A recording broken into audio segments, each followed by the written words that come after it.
অমাওলা এত গুণবাচক নামগুলা কেন? বলে যে প্রত্যেকটা গুণবাচক নাম আমি আল্লাহর মধ্যে আছে, প্রত্যেকটা গুণ। আল্লাহ এত গুণ তোমার মধ্যে, দরকারটা কি? বলে যে আমার সৃষ্টির কল্যাণের জন্য আমি সব গুণ নিজের মধ্যে রেখেছি। আর একটু জোরে বলতে হবে। এবার পৃথিবীতে সবচাইতে কে আপনাকে বেশি ভালোবাসে যদি আপনি লিস্টি করেন, চাচা, জেঠা, কাকা, মামা, মামি, চাচা, চাচি, জেঠা, জেঠি, স্বামী, স্ত্রী, মা, বাবা, কাকে রাখবেন? জোরে বলেন। আমি সবার আওয়াজ শুনতে চাচ্ছি, কাকে রাখবেন? মা বাবা। এবার মা বাবা থেকে যদি একজনকে বাছাই করতে বলি, কাকে বাছাই করবেন? আর একটু জোরে, আরো জোরে। মারা 12টায় ঘুমিয়েছে, সন্তানকে ঘুম পাড়ে, কাঁচা ঘুম, জাস্ট চোখটা লেগে আসলো, সন্তান কান্না করার সাথে সাথে মার চোখ দুইটা খুলে যায়। সুবহানাল্লাহ। ওই বাচ্চার কান্নার আওয়াজে বাবা আর রুমে থাকতে পারে না বলে অনেক সময় বাবারা অন্য রুমে চলে যায়, কারণ সকালে উঠে কাজ করতে হবে। মারও তো সকাল সকাল উঠে কাজ করতে হয়, কিন্তু মা তো আর সন্তানকে ফেলে যেতে পারে না, সন্তানকে ছেড়ে যেতে পারে না। সন্তানকে বুকে নিয়ে কান্না থামানোর চেষ্টা করে, শুয়ে খাবার খাওয়াইয়ে কান্না থামানোর চেষ্টা করে। মার চোখ ঘুমে ভেঙে যাচ্ছে শরীর, তারপরও সন্তানকে বুকে আগলায় রেখেছে। এই পৃথিবীর জগতে মায়ার দৃষ্টান্তে, মমতার জগতে সর্বশ্রেষ্ঠ উদাহরণ দেওয়া হয় যে মা জাতিকে রব্বুল আলামিন বলে, ওই মাকে আমি সৃষ্টি করেছি তোর মা হিসাবে। আমি আল্লাহ তোর মায়ের চাইতে 1000 গুণ বেশি তুই বান্দাকে আমি আল্লাহই ভালোবাসি। বলেন সুবহানাল্লাহ। এবার বলেন, সবাই আবদার ফেলে দিল, একজন আবদার রাখার চেষ্টা করে, কে? জোরে বলেন, মা। কে? সবাই ফেলে দিল, একজন বুকে রাখার চেষ্টা করে, কে?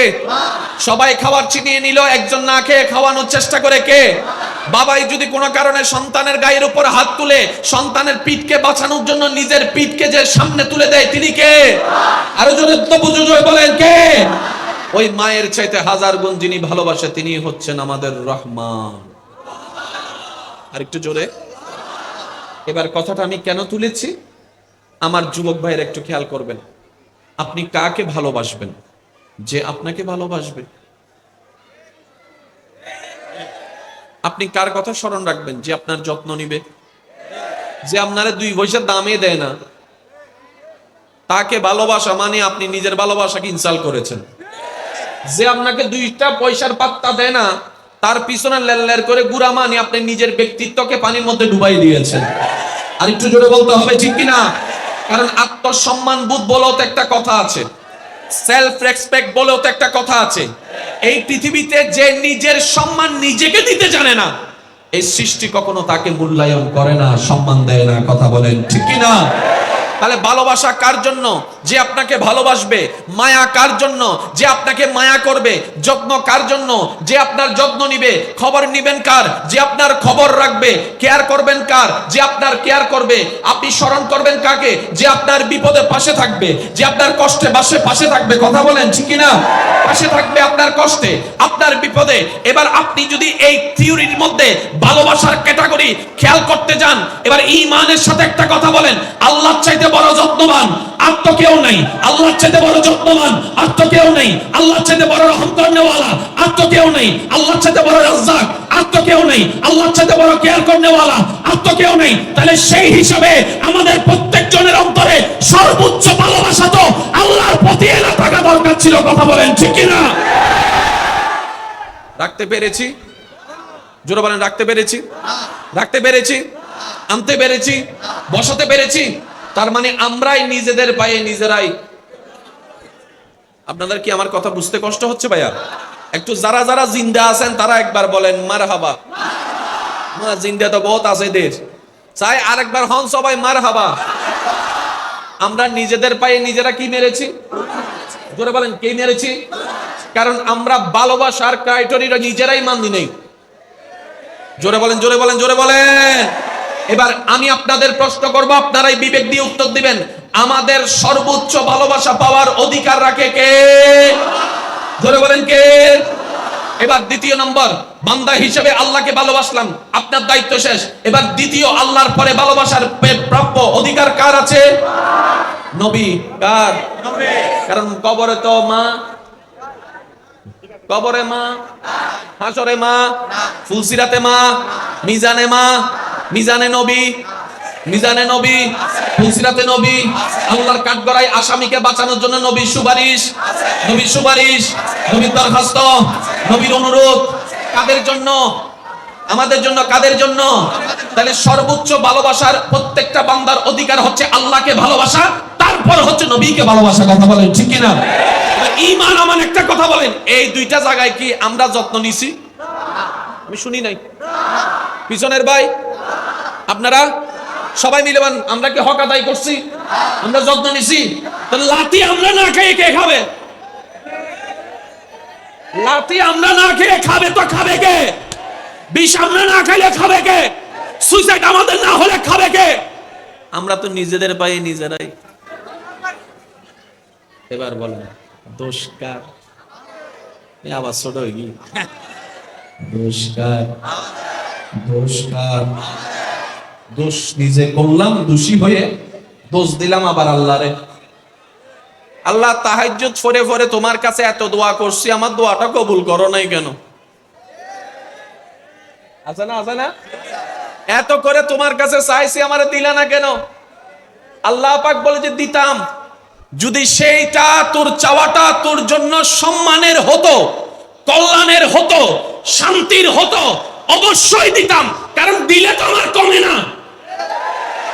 এরপরও যেহেতু আমি দিই নাই, তুই একটু আকল খাটায় বুঝে নে, নিশ্চয় আমার চাওয়াটা আমার জন্য কল্যাণের নয়। আমি তো জানি না ভালো কি আর মন্দ কি, আমার রব তো আলেমুল গায়েব, সবকিছু জানে।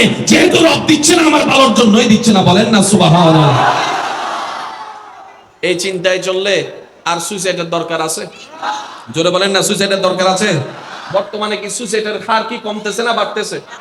আমি শুনি না, আর একটু জোরে বলেন। ডিভোর্স কি কমতেছে না বাড়তেছে? মামলা কি কমতেছে না বাড়তেছে? খুন খারাপি কি কমতেছে না বাড়তেছে? চুরি ডাকাতি কমতেছে না বাড়তেছে? সম্পর্ক ছেদ হওয়া কি কমতেছে না বাড়তেছে?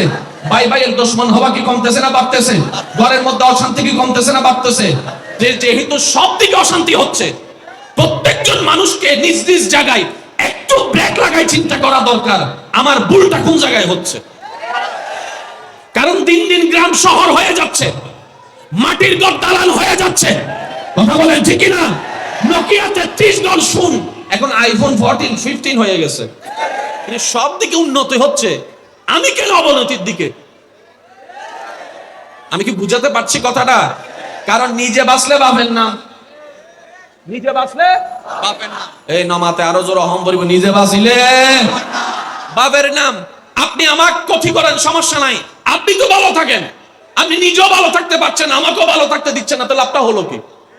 আমাকে কষ্ট দিয়ে যদি আপনি ভালো থাকতে পারতেন, তাহলে মনের বুঝ দিতাম না আমার কষ্টের কারণে একজন ভাই তো ভালো আছে। আমি কি বুঝাতে পারছি কথা? এবার একটু আওয়াজ দিতে হবে। আপনাদের কি কষ্ট হচ্ছে ভাইয়েরা? আপনাদের কি বিরক্ত লাগছে?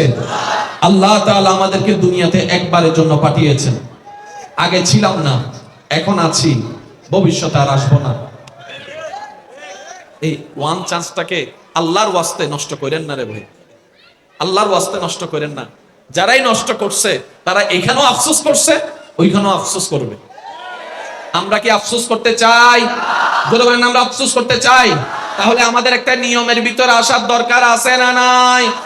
আমাদের জীবনটাকে নতুন ভাবে সাজানোর দরকার আছে না নাই? আমার আপনার দ্বারা কি সারা পৃথিবী পাল্টানো সম্ভব? জোরে বলেন না, সারা পৃথিবী পাল্টানো সম্ভব? আপনার আমার দ্বারা কি সারা বাংলাদেশ কভার দেওয়া সম্ভব? আপনার আমার দ্বারা কি চট্টগ্রাম কভার দেওয়া সম্ভব? আপনার আমার দ্বারা কি এই থানাগুলো কভার দেওয়া সম্ভব? কিন্তু আপনি আমি চাইলে তো অন্তত নিজের ঘরকে কন্ট্রোল করতে পারি। আচ্ছা, ঘরও যদি আমাদের নিয়ন্ত্রণের বাইরে থাকে, অন্তত নিজেরা তো নিজে কন্ট্রোল করতে পারি। কি বলেন, ঠিক কিনা? আল্লাহ আমাদেরকে সবাইকে একটু বুঝার তৌফিক দান করুন।